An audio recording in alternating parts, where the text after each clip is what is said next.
Hello and welcome. So we've got a Hagstrom BT100 solid state amp. This is really rare. I've never seen one of these before, and there's hardly anything about them on the internet.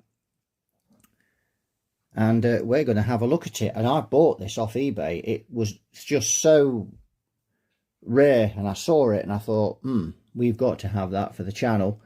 So I bought it, and we're going to open it up, have a look at it, and see if it runs, and also see what it needs to get it back to its former glory, because I'm guessing it's probably never been serviced. So let's just have a look what we've got then. So we've got a couple of instrument channels. We've got a bright switch, volume high treble, medium bass, low bass, and a tone selector. And then we've got another channel, a couple of inputs, a bright switch, and just a volume treble, middle and bass on that one. So quite an interesting bit of kit. It's a very strange covering on the top that I've not seen before. Let's hone in on that covering. So there we go, so you can see the covering there. Yes, very interesting. Not seen that on an amplifier before. So this amp is Swedish, and it also runs on 220 volts and not 240. So we're going to also check how well it will run at 230, 240, and I'm probably going to just pin it down a bit with a bulb just to take some of the voltage off with the current limiter. Right, let's have a look. So it actually sits like that. I've put something underneath it so we could have a better look at the front. So let's start with the plug. So it's got a UK plug on, obviously, and we always like to start from the plug. We can already see this problems there, nothing major. First thing we need to do is check what the fuse is. I always do this, just a matter of course, and I think that's a 5 amp fuse in there. That's loose, that's loose, and that's loose, but you usually find that, to be fair. There's nothing strange about that. We'll have to remake that because obviously the grip cord's not been put down and there. But yeah, we'll 3 amp would be better, but we'll take the 5 for the time being anyway. Right, so we've had a look at that, and that looks right. So what we need to do now is swing it around and see what's on the back, don't we? Feeling there's a big transformer in it somewhere. It seems heavier on one side than the other. That's pink, by the way, just sneezing away. Oh, and we've got XLRs for the speaker. Yes, we have pink. So got fuse here, fuse there, but it doesn't say what they actually are, which is not wonderful. But never mind, there may be some information inside it. I can see a switch, a toggle switch inside it as well. Not sure what that's about.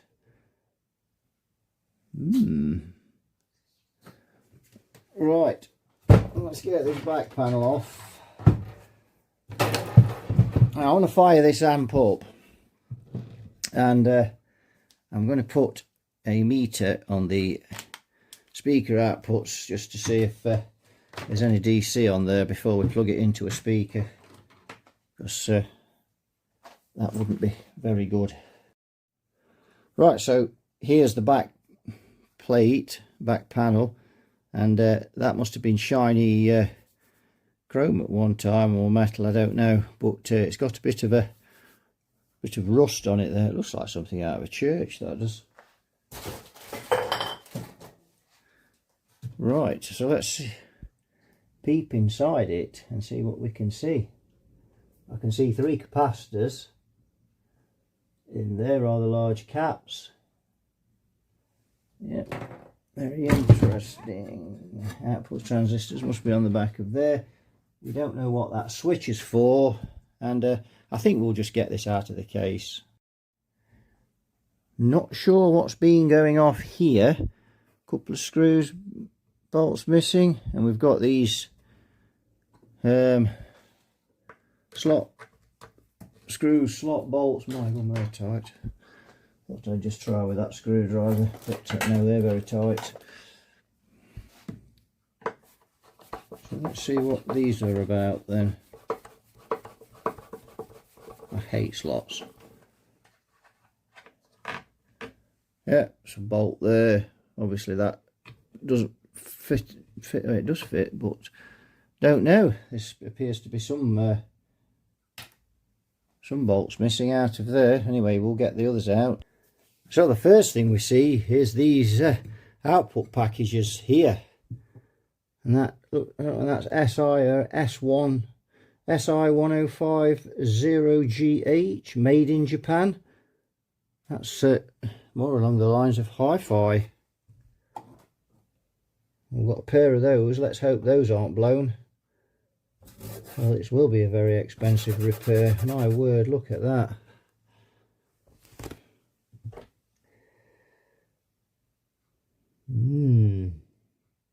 So yes, very interesting amplifier. We don't know what this switch does on here. Oh, it could be an impedance switch. There's a label here. Don't know. Yeah, that switch is, yeah, I can see it now. Let's brush it off. You can just about read it. There we go. So that looks to me like 2 times 8 when it's switched this way, and 4 times. You can't read that. Let's go in.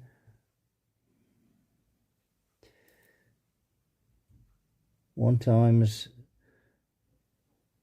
16, 2 times 8. Oh, that's 2 times 8. So that must be 1 times 8. Don't know. Can't read it well enough. It's a little bit faded now. I can read that one. But anyway, we can worry about that later. Probably peel that off and have a right good look at it. You can see it there. As I say, it doesn't help reading it upside down, does it? But that's definitely a 2. We can see times 16 and times 8. Can't quite make out the others, but never mind. There's the switch.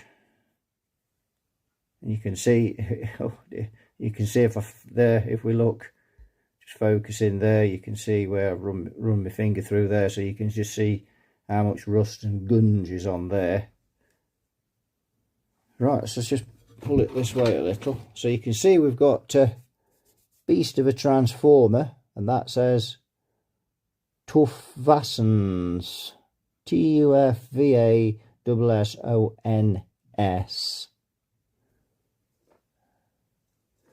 The front looks like it's hooked on somehow. I've took the screws out the front there, so we can, if we just lift the camera, so we can see you see all the wiring there for the pots and things and whatnot. We've got these big capacitors here with the vented tops, bit similar to those on that Novanex that we've just done. Very interesting amplifier. I've got these little boards here which has got all the components for these outputs, these output packages. Right, I'm waffling because I'm thinking and looking while I'm talking. We've got some capacitor there, drop-in resistor. Not very secure. That one's definitely not. In fact, I don't know whether that's double digents. I don't know. Dry jointed. Got some electrolytics here. So, I don't know what that is. Definitely a capacitor. It is a capacitor.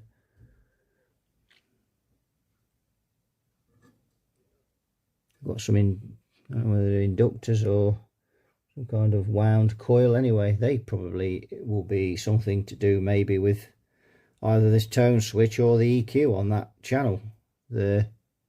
Don't know. We won't get a schematic for this one, I doubt. You can see where the wire's been, look, dearie me. So yeah, that's pretty grubby in there, isn't it? But it's interesting. Not really seen a solid state amp that looks much like this before. I've seen hi-fis that look similar to these packages. Yes, well, I suppose we'd best look at getting some power on it before we do anything else. And the first thing we need to do is get a bulb in the current limiter that's going to suffice for this. Let's try, we'll just try 60 watts to start off with. Put the current limiter on. So what we'll do is we'll plug it in. We'll get some probes for the meter.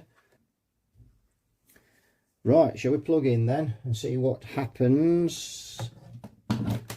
Plugged in. We've got a switch on the front. That's the, not that, because that's the bright switch. Oh, there, look, there's the power switch.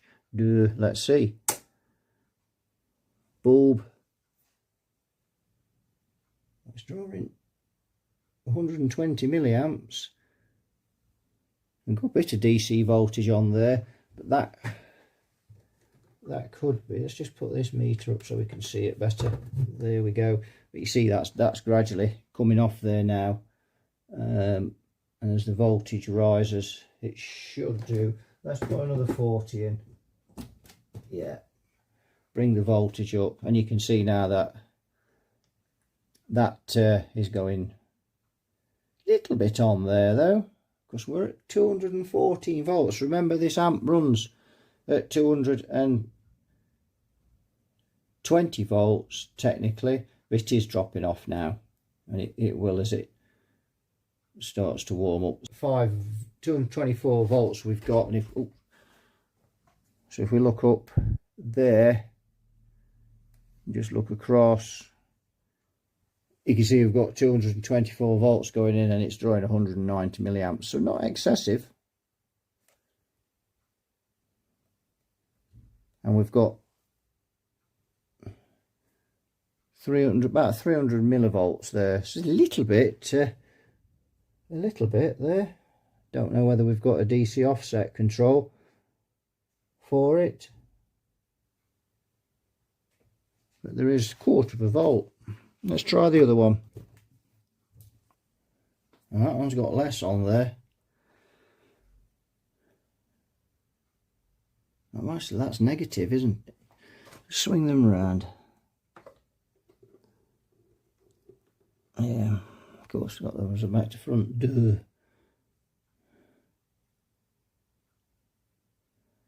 So yeah, a bit on there. It is, you'd like to get that closer to 0, but it's not excessive.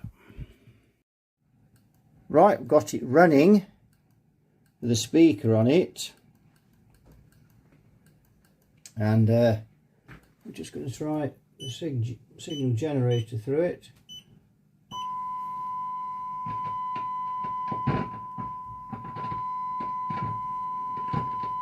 A bit of a problem with that volume.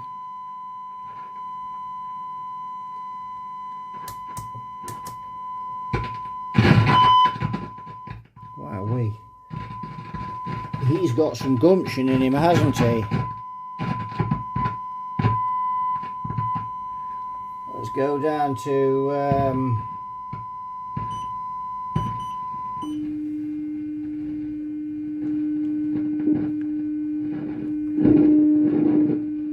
wow, that's the mid control.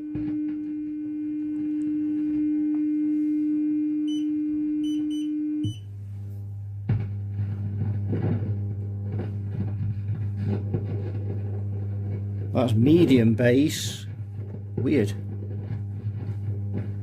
and that's low bass.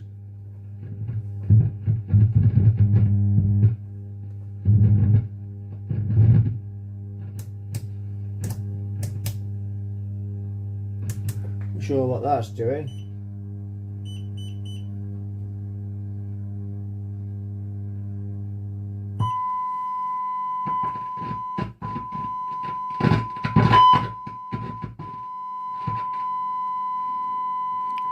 Yes, so they need some gumption, don't they?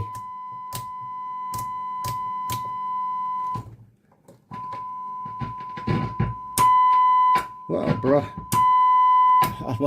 more like a game boost than a bright switch.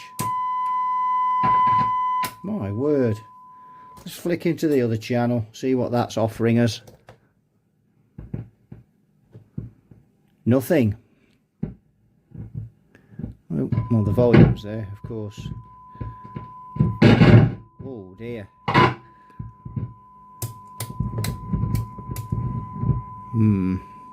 So I think we need some gumption in those pots before we go any further. So the good news is this flips down, and the bad news is the pots are upside down, which is usually the case because I think most amp manufacturers tend to put the pots upside down because I would imagine it keeps the dust out of them. So we'll start with that volume.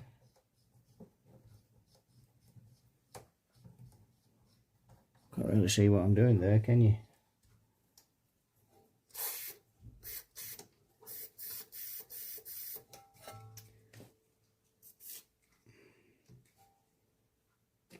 Second one. Let's give it a blast, madam. Let's bring the camera a bit further across. Oops, now you can't see even less now, can you?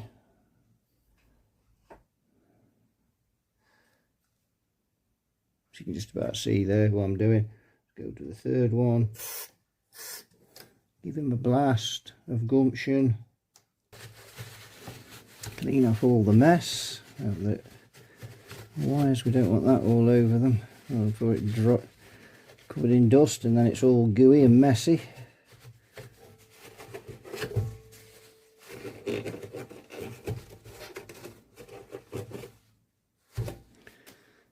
Right, let's plug in again.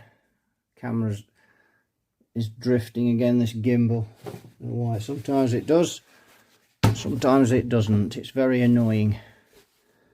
Never mind, let's try again.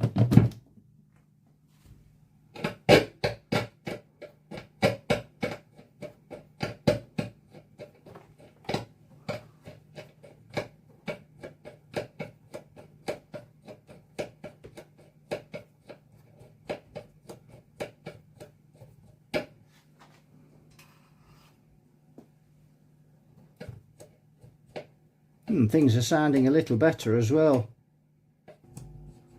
Bass works better now. Oh dear, that's just, oh yes. That's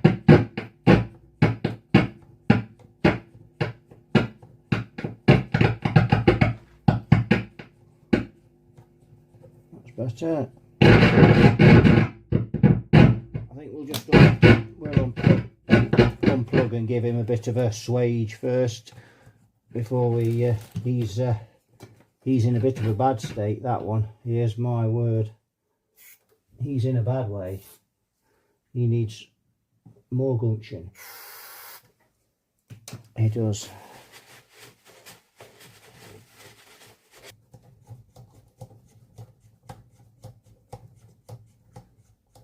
Right, let's try him now.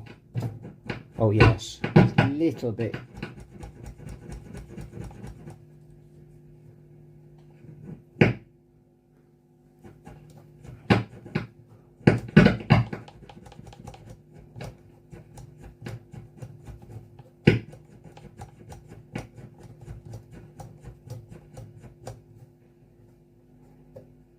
That's pretty good. Right, let's try signal gen again and see where we are now. Well, that's much better.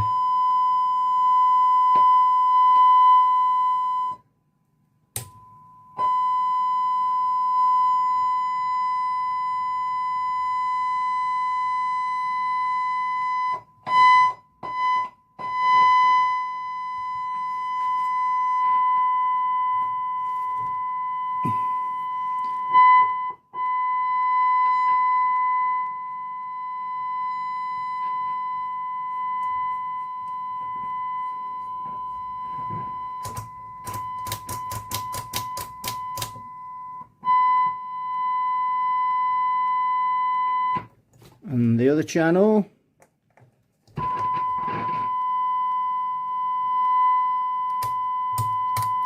Bright switch doesn't appear to work on that one.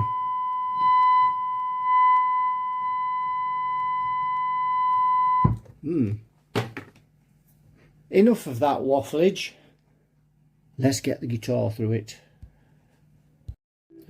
Right, we've got it plugged in.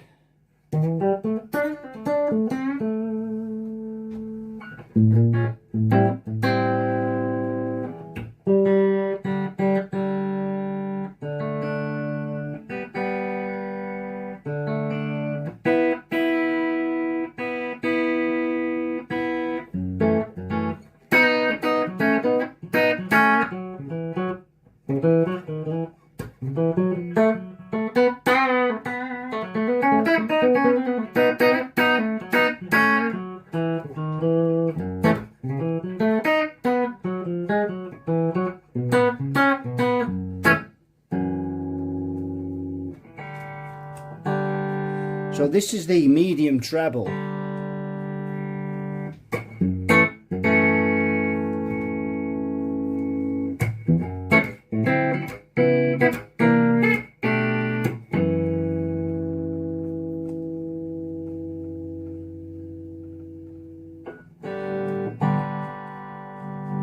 Medium bass.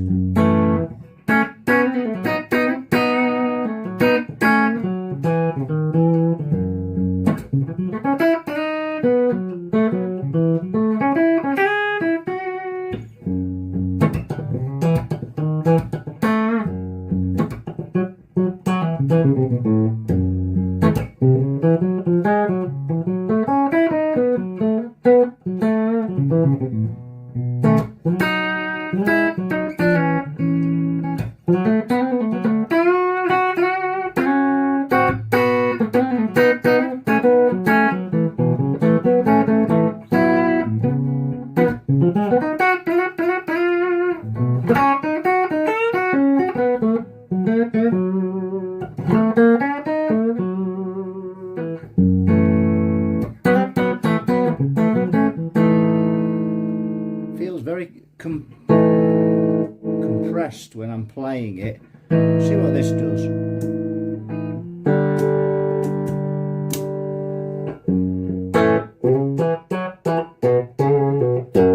That's a bit honky.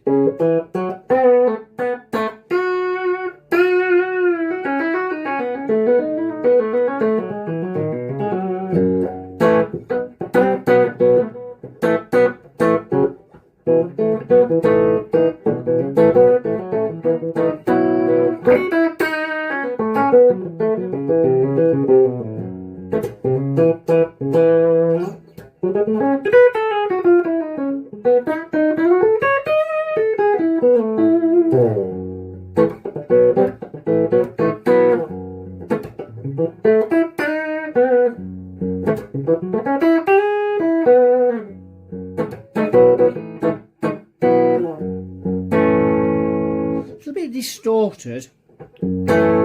That actually through a monitor at the moment, which has had a fair bit of swage for the last 6 or 7 years on the road. So I've got it on a better speaker now. That monitor has had a bit of a swage in time.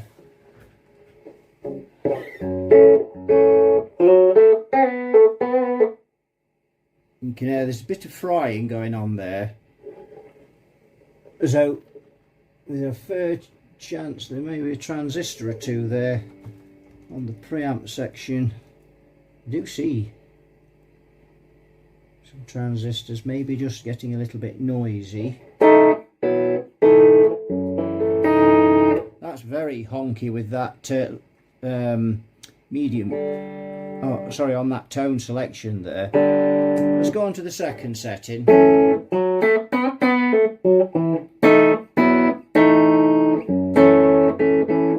They're not very clean. Let's go on to the third one. A bit more pleasant.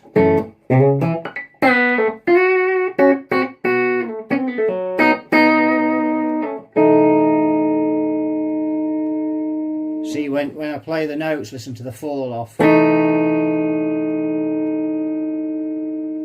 Something not quite right there. Just flick that bright switch out. You see when the bright switch is out, you've got to wind the volume up. And you can hear the fall off again. That's a bit sick, definitely. Let's try the full bass, the low bass. I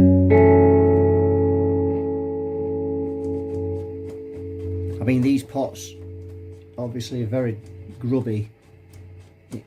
It could be something.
So yes, that's not sounding very good in that channel, isn't it?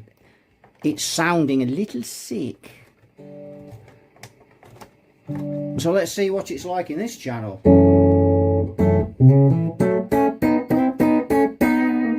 Again, very compressed.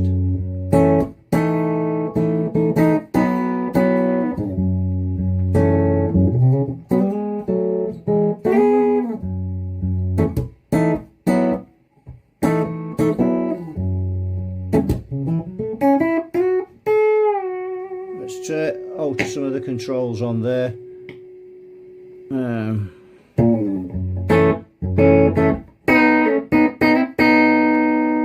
Yeah, listen to the fall off. So it's on both channels, so that tells you that it's either at the very end of the preamp stage going into the power amp, or it's the power amp itself, or it's those packages. So what we're going to do now is try the other package, because, well, obviously there's two packages, so we're plugged into one. We've only got one speaker on there. So let's plug into the other one and see what that one's like. Right, so we've got nothing on this side at all, and I'm just looking at this switch, and I have tried this switch both ways.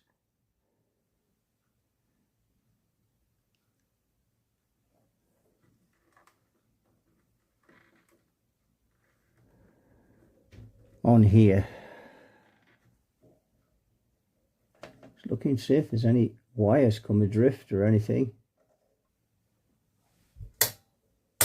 Nothing. So there's nothing at all on that side anywhere. Nothing.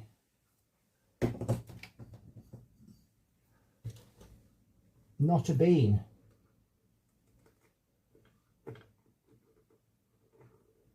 So there's a problem. And yeah, And we're back into the other one now, so we're back on again.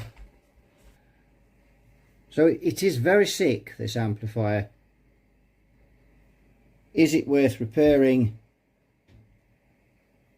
If it was some normal solid state amp, some bog standard thing, you know, in this country, probably not. But this is a very, very rare amplifier indeed, and it is worth saving. And as you know, I'm one for saving amps rather than throwing them away or breaking them. But it runs, it's just a bit sick. And we've got some frying going on. I mean, to be fair, I don't even know how this thing's wired. Is this amp stereo? Or are these just, you know, working in conjunction with each other? And there's just two speaker sockets on the back there. One doesn't work. One would presume it's in stereo. See both of these, but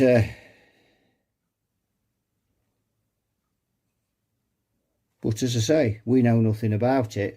Someone that's watching the channel may have worked on one of these before, seen one, or is this a similar design that's been used in another amplifier? Let me know in the comments. And as I've said before, you know, I'm proficient with solid state amps, but I'm by no means an expert. I'll admit, you know, I can usually fix them. You know, using the same methods as most people do. I've certainly not seen anything like this before. I mean, let's say I've seen this similar layout in hi-fi amps. I don't really repair hi-fi amps. I've never really gone down that road. It's not because I don't want to, as much as I've never really had the time to. I've been, you know, being a guitar player and being in this game, people just bring me guitar amps, so I obviously end up always repairing those. Right, so I'm just going to have a quick look on the scope and just see what's happening with this. Right, I'm handheld now. We're looking at the scope and you can see. We turn that up. It doesn't look very healthy, that does it at all.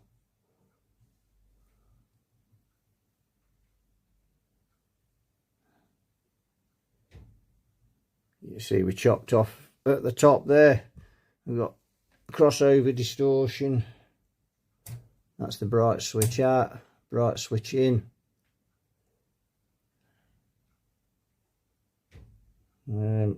Let's turn the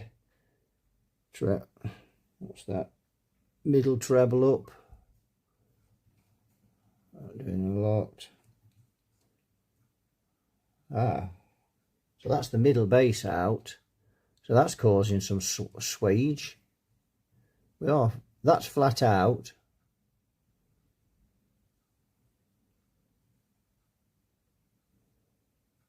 That is that's the middle bass out. Now if we turn up, yeah, we've still got that when we flat out. Those are those tone settings. They don't seem to be doing a deal.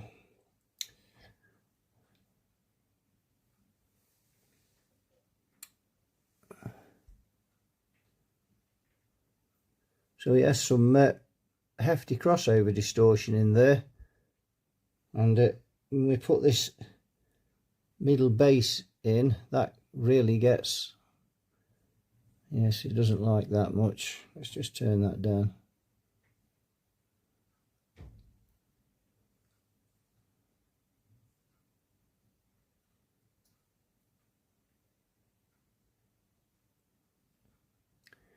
So yes, it's a bit sick. If we go into the other channel,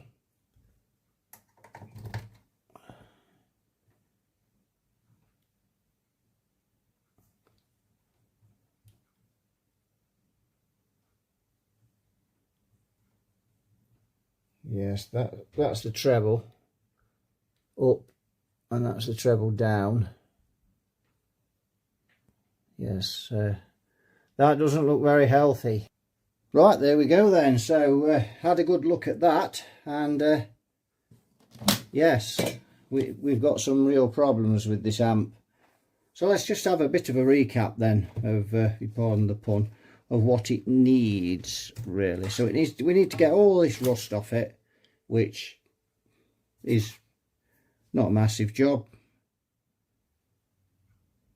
We just need to recap this amp because there's a lot of issues, and I'm not going to mess around and just looking for what, you know, what's wrong with it. We've got distortion. The amp runs, we've just got distortion.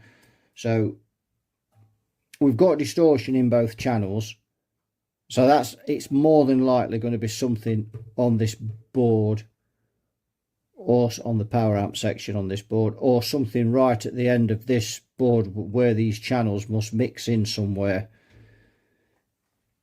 We've also got quite a bit of frying, which suggests that we may at least have 1 or 2 transistors that are causing problems. And in my experience, when you get that on a solid state amp, it's nearly always the transistors, nearly always. So we've got 1, 2, 3, 4, 5 there. And we've got these small, look like capacitors. We've got 3 more up there as well. And we've got some more here. And of course we've got one side that doesn't work at all. Absolutely nothing coming out of there. So we need to investigate why that is. So we also need to investigate, looking at these, are these working separately from one another, as in a stereo set out, but then there's no stereo front on the preamp to indicate that. So are these just working individually, or are they working together? Are they paralleled up, or I don't know, but one isn't working. So we need to find out why that is. Now the distortion that we've got could be in this package. You know, there's real issues there. So maybe both packages are blown or not working properly, in which case that is a real problem. And I think then I might be inclined to just look for some output stages to go in this amp, if that's the case. But we're a long way off that yet. Obviously this is going to be coming up on the channel. This is just an assessment video on this amp, and I just wanted to show you this because it's rare, and it looks, you know, it looks quite a tool. So it is SI1050GH, so it's power supply module from the manufacturers of Sanken, and that's actually what's on there, and you can read that there. And you can read that there. So we just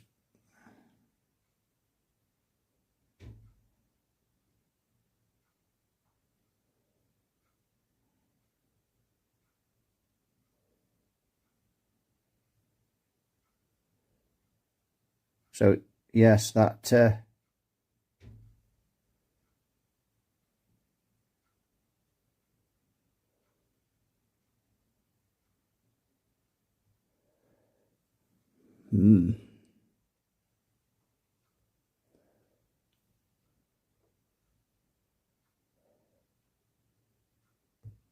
and there it is.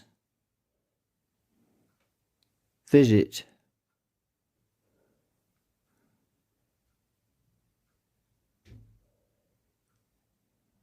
It's an inquiry. That's not looking good, is it? Not looking good at all. What we got here?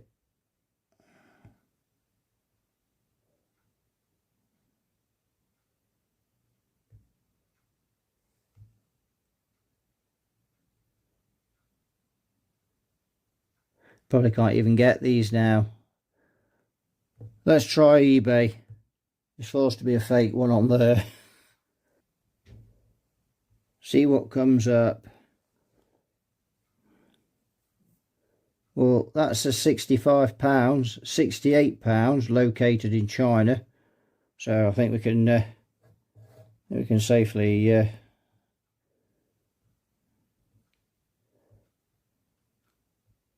I can hear the dulcet tones of Shango on viewing that item.